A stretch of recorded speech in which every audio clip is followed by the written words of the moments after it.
Hello and welcome to this episode of Voices of Fostering. And today I'm joined by one of our foster carers. Welcome to the podcast, Paul. Hello, thank you for having me. Hi, Paul. Thank you so much for joining us. So, Paul, you're quite early on in your fostering journey at the moment, aren't you? So tell us about what led you to fostering. Well, yeah, we're just over a year into it now, really. But it was my wife that led us into it properly, to be honest. And she, reading up about it and everything, and we were talking about it. So I decided to go along and see what it's like. And yeah, we thought, if we could help somebody or some people, then that'd be lovely. So tell us a bit about your background then, Paul, like your family background. There's you and your wife. Do you have any birth children living with you? No children. Right. My wife couldn't have children, so we couldn't have children. So yeah, we sort of passed that, years ago. We've been together a long time. Me and Paula, she's called my wife. We've been together a long time, so that played out early on because she had like childhood cancer, but we don't have to go into all that. But anyway, yeah. So no birth children. But having children in your lives was always something you wanted to do.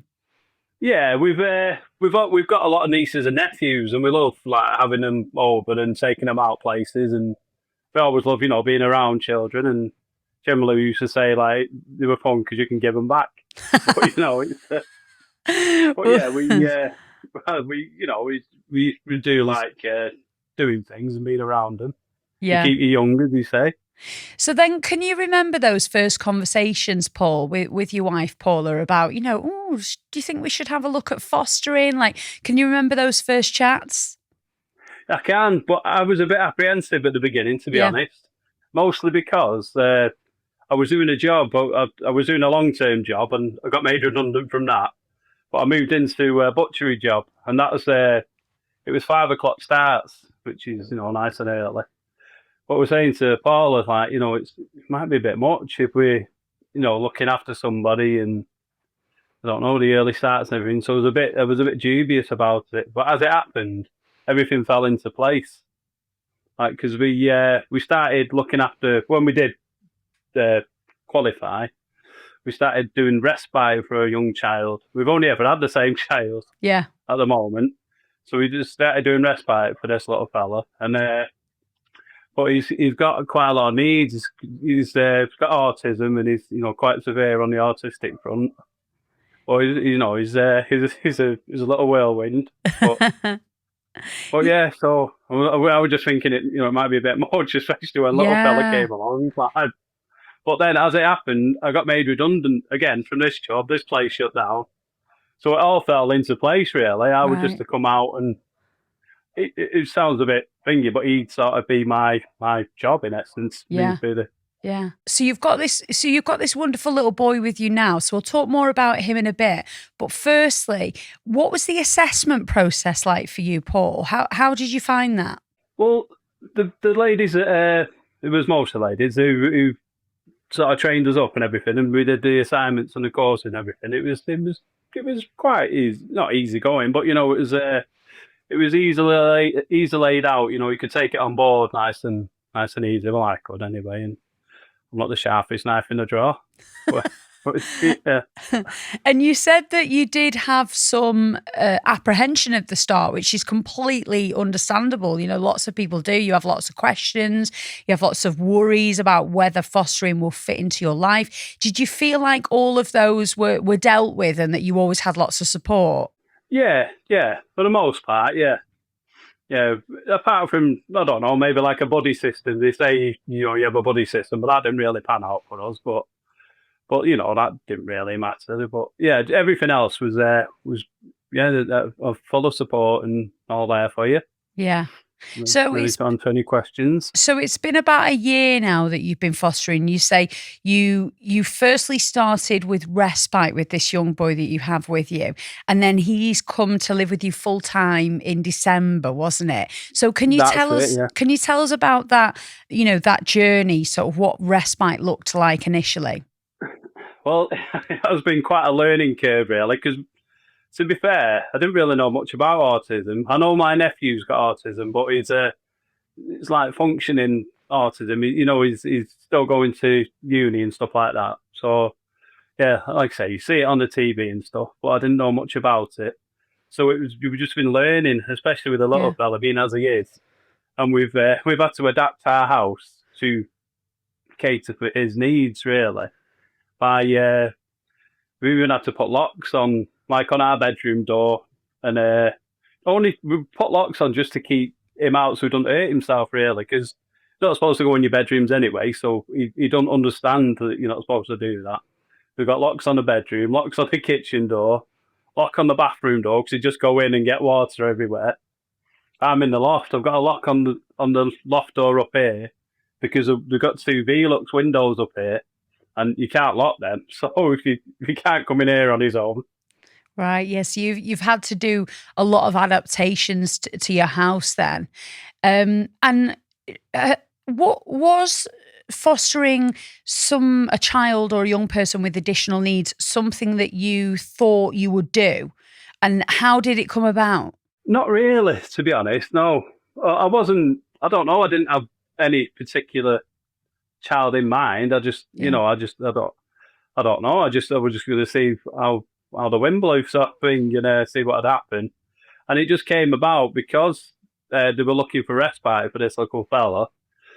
We went along to meet him at the park, and Paula fell in love, and obviously you've got, you know what I mean. You've got to keep your distance anyway, but you know what I mean. He's like, yeah, we'll go on, we'll give it a go. And it has been a challenge. Yeah, but what's everyday life like for you at the moment, Paul? Then with the little boy that you have. Well, he's on a bit of he spirals, as a lot of people with autism do, I imagine. But he at the moment he's really quite, he's doing all right. We try to potty train him because he's 6, but he's still in nappies, poor little fella. But we try to potty train him, but that's proving challenging because I was just outside then with him, and he had a wee, and he didn't do it in his pants, but he just did it on the step. I'm like, okay, that's not quite what we got in mind, but because we've got potties everywhere. But anyway, so it's so he's been waking up at 4 o'clock, which isn't ideal. He doesn't do that all the time. He's not done that for a while, but we've got a bit of a routine where Paula will get up at 4 with him, and then I'll get up at 6, and let her go back to bed then. Yeah. She still works part-time. So you say that you're learning more about autism now. Do you feel whereabouts on that journey are you really with your understanding? Well, we're still quite early on in it, really, because we still don't know that much, and I'm sure there are plenty of people with autism in the foster community, but there's not that. I don't know. There doesn't seem to be that much help at the moment. There's a course that we can do, which we are going to do to try and help us, but like I say, we're just learning as we go, really. Because we've got him a big buggy and stuff like that, and we know now his levels. Because if he goes to school, obviously he goes to school, but we know at first we walked him down to the shop. We needed something from the shop at the bottom, and so we walked down, but then he wasn't happy and he just lay on the floor. But we know now that he was just tired, so you're just getting to know him. We just can't push it. Yeah. So it's been about 6 months now. So you feel like you are really, that he's lived with you permanently. So you feel like you are getting to know him more now. Yeah, definitely. Yeah, knowing his little quirks, and he's very much a pincher. Like I don't know if it's his sign of affection, but he just ran in before. I was sat in the living room, ran in, pinched my arm, and then ran away. But then he'll come and give you a hug. Okay. And of course, Paul, there are a lot of children in the care system who have additional needs, who need loving homes like yours. What would you say to anybody listening or watching, about encouraging people to consider children with additional needs? I'd definitely try and give it a go if you can. Because it's a bit more off-putting as well because he's non-verbal. But you get to know, like you say, the quirks and what they want, and he'll do lots of pointing, and if you don't want it, he'll tell you. So I'd definitely say if you can, try it, because as challenging as he is, he does make you smile every day. So yeah, and do you find it really rewarding looking after him, Paul? yeah, the little things that he does, and when he's doing something positive, and he's really pushing on. He's doing well at school, and for the school he's in, he's doing well. Yeah, and he's And you and your wife are still quite early on in your journey. You're only a year into fostering. What do you think the future of your fostering journey looks like? Do you think you'll take more children or young people on? Well, at the moment, it's looking like it's just this little fella for the foreseeable. Yeah. Because we couldn't get anybody else alongside him because it'd rock the boat sort of thing. Yeah.